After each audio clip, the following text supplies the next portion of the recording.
Oui. Bah, j'ai fait cette exposition-là avec mes amis, en mémoire de mon grand-père en premier. Hein, tous ces pauvres gens qui malheureusement sont morts, des milliers de gens qui mouraient par jour, qui mouraient au front. Hein. Et régiment du Brunswick, ça c'est le régiment essois, pareil, officier essois, bavarois de cavalerie. Alors ça c'est casque ersatz, qu'ils appelaient ça, c'était en feutre ou en liège, c'était des casques ersatz. De régiment officier bavarois. 109e régiment de prussien. Casque Vince en fer, les premiers casques en fer, les mêmes que les casques à 30 mais en métal. Au lieu d'être en cuir ou en feutre ou en liège, ils étaient en métal. C'est les premiers casques qu'ils ont fait. De régiment de la garde prussienne, d'officier. Casque bavarois, pareil, mais comment modèle 1895. Casque de régiment d'officier Halal. Casque du Württemberg. Là, casque prussien avec le couvre-casque qu'ils avaient à partir de 1916, hein, avant d'avoir les Stalem qu'on voit là-haut. Là, pareil, on se retrouve à Ersatz, mais du régiment de la garde de réserve, du Mecklembourg, casque de général bavarois. Un casque de général, ça c'est hyper dur à trouver. Et ça, c'est un casque du Brunswick. Et là, le casque que tu me posais la question tout à l'heure, c'est un casque de Ulan, d'officier Ulan, du même régiment que celui-ci. Sauf que celui-ci est de réserve et celui-là n'est pas de réserve. Voilà. Et toute la collection est à toi là? Tout ce qu'il y a, 99% de ce qu'il y a ici, c'est à moi. Et comment tu as acquis toutes ces collections? Un petit peu par des gens, sur internet, beaucoup sur internet. J'ai acheté beaucoup des coiffes allemandes. C'est un gars, à mon avis, il devait avoir des milliers de casques. Et puis il les revend au fur et à mesure, il a dû tomber sur le filon. Puis il les revend, puis moi j'en ai acheté, des régimentés. Parce que j'ai essayé de trouver tous les casques qui étaient régimentés. Ça parle plus, parce que un casque banal comme ça, s'il n'est pas marqué dedans, c'est anodin. Voilà. Que là, tous les casques, la plupart, ils sont régimentés, ils sont marqués dedans, le nom du régiment et le bataillon. Voilà. D'ailleurs, tu n'as pas parlé, mais ta tenue, décris-nous un peu, ta tenue. Ma tenue, c'est une tenue que j'ai reconditionnée, hein, c'est pas une tenue d'origine, hein, à part la casquette et les attributs qui sont dessus, et le Webley en 455 que j'ai, qui est là, je vais vous faire voir. Ça, c'est un Webley anglais, ce qu'avaient les officiers anglais à l'époque, et entre autres là les pilotes, parce que là je représente un officier du Royal Flight Corps, un capitaine, parce que ça c'est les grades de capitaine, hein, et la casquette par contre est d'origine. La casquette est d'origine. Voilà. Donc ils étaient habillés comme ça. Alors ils avaient aussi des bottes à lacets, un peu comme des pilotes français, avec des guettes en cuir. Là ils sont montés avec des spottings, c'est des bandes moltières. Hein. Et voilà, ils avaient souvent aussi. Non, ils avaient que le revolver, parce que dans l'avion, ils avaient que le revolver. Voilà. Ils pilotaient quel style d'avion? Comment? Ils pilotaient quel style d'avion? Ils avaient des avions français, mais ils avaient aussi des avions anglais. Ils avaient des SPAD, et puis avoir les avions anglais, je ne me rappelle plus le nom. Mais je suis plus brillant en Deuxième Guerre mondiale. Voilà. Non, ils avaient beaucoup des avions anglais, mais je ne me rappelle plus le nom. D'accord. Je me rappelle plus le nom des avions anglais. Oh. Alors, devant toi, tu as le drapeau qui représentait la Première Guerre mondiale, le drapeau du Kaiser. Tous les régiments allemands, entre autres même la marine allemande, avaient ce drapeau-là sur leur pavillon de bateau ou sur les régiments. Ils avaient des grands drapeaux comme ça. Là, et puis tu as le marqué Walterland, ça c'est la devise de l'armée allemande de l'époque, tu vois, un peu la propagande. Mais tout est brodé, hein, tout est brodé main. En effet. Et tu l'as trouvé où j'ai eu sur internet. J'en ai un deuxième comme ça, mais il faut que je trouve un vieux cadre comme ça pour le mettre en valeur dedans. D'accord. Là, tu as la photo de Hermann Göring. Ouais. Ah, va pas savoir. On va interviewer chaque personne en costume, on va leur demander comment ils sont habillés. De quoi est-ce qu'ils représentent, parce que là c'est dommage, c'est un super truc. Bon là il faut venir.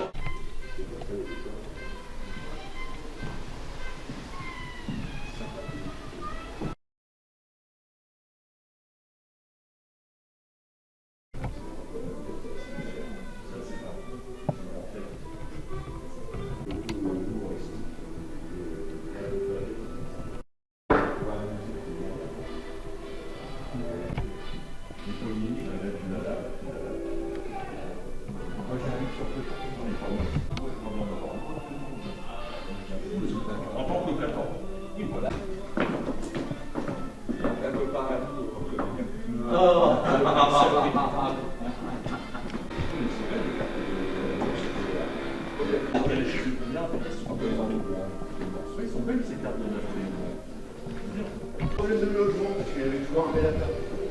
Un bon appart. C'est qu'il a habité à Belle.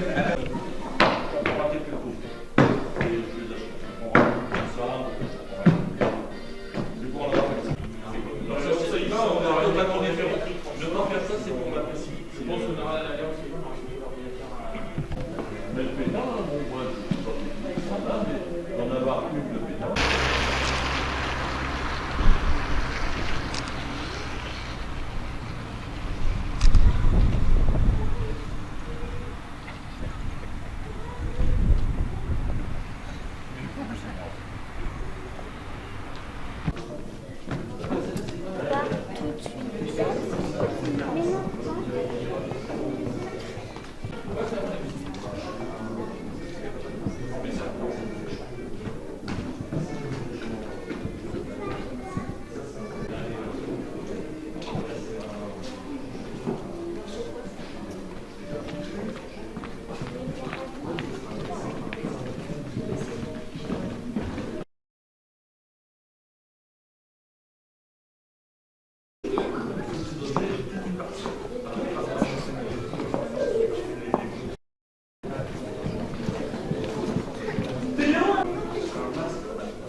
Attention à la hauteur. Et c'est envolé. Attention à la porte. On n'a pas vraiment la population. Attends.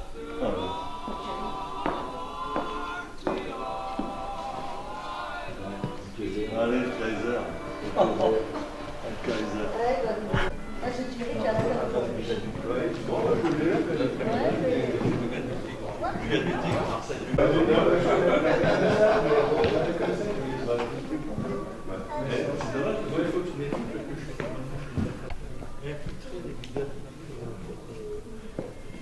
Ah bah ouais, y a... On a voulu faire un spectacle, tu n'as pas eu le droit d'avoir les armes à la fois.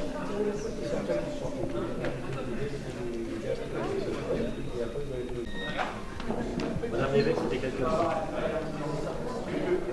Le soldat dans la tranchée qui écrit avec une douille glacée au crayon, oui, parce qu'il est vrai, c'est un bouquin. Ouais, ça s'appelle il est cuit. Voilà. Merci monsieur, merci beaucoup. Mon beau-père, parce que c'est mon beau-père qui a fait... Mais vous inquiétez pas, ce sera très conservé. J'ai beaucoup de petites pièces que j'en ai même de mon grand-père. Et moi, c'est une valeur sentimentale. C'est une valeur sentimentale. Et écoutez, ça me touche beaucoup. Ah oui, eh oui, eh oui. Il y avait des obus, ils avaient des tas de choses qui faisaient. Ah oui. Et vous allez voir, quand vous allez découvrir les vitrines, il y a des choses magnifiques. C'était des orfèvres, c'était des artistes, c'était des gens qui avaient l'amour de faire des belles choses. Ah oui, oui. Les dessins. Ah oui, oui, oui.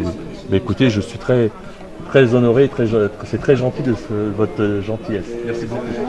Ça va être mis dans la vitrine, on va ouvrir la vitrine, on va la mettre. Voilà, merci beaucoup, monsieur, dame. Une colonne Marcos, vitrine. Oui, c'est celle-là. Ah, c'est celle-là. Marcos. Même le mettre du côté des petites fleurs. C'est celle-là.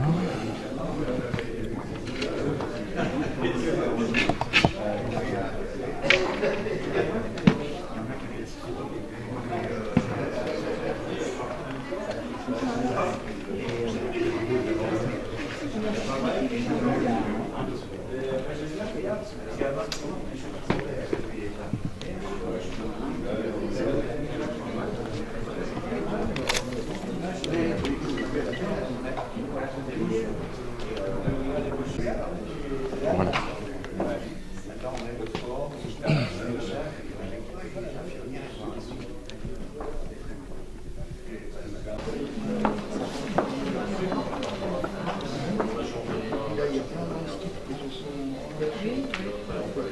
Parce que demain, on a des instituts qui viennent avec des enfants.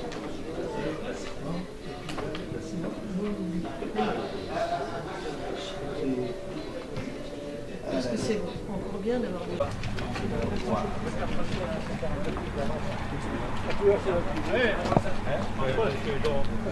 Quand on fait à la manifestation, il n'y a pas de Non, non, je vais apporter. Ah, tu l'as porté. Bon, mais je vais repasser là à 7h15, je vais bien voir si...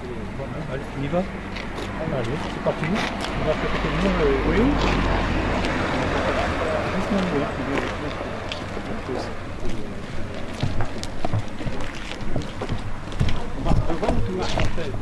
Non, non, moi je marche devant.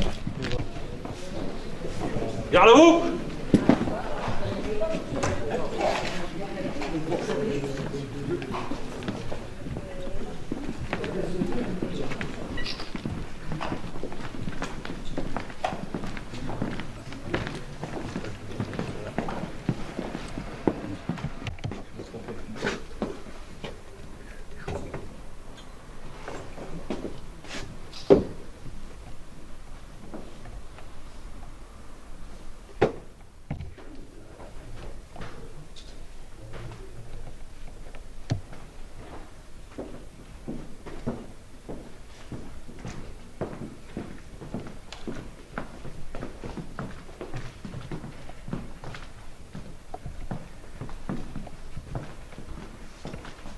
Garde à vous.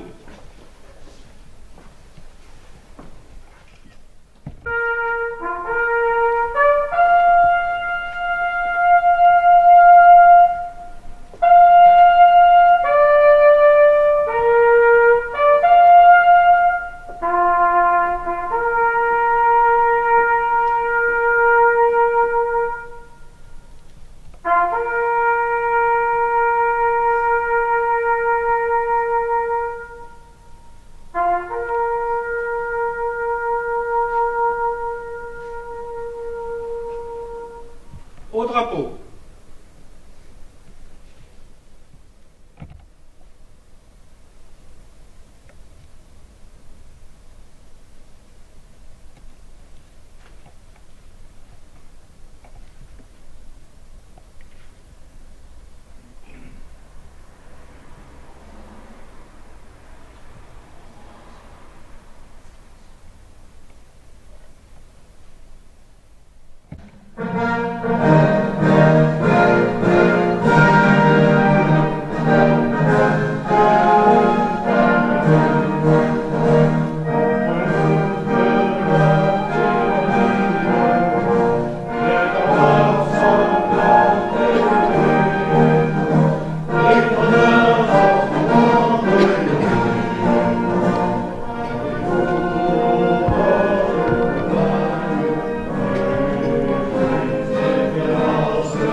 Donc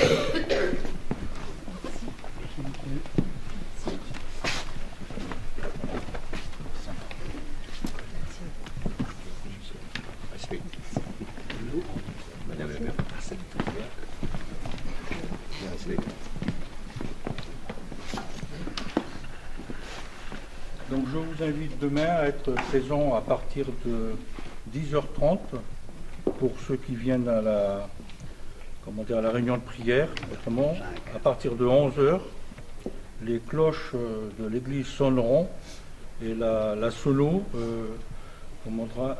lancera l'appel du clairon à l'armistice. Et ensuite, la cérémonie aura lieu, comme d'habitude. Madame Deschamps, je récupérerai la flamme demain matin. Et après l'hommage au drapeau, Madame Deschamps ravivera la flamme. Ensuite, on procédera à la cérémonie comme d'habitude.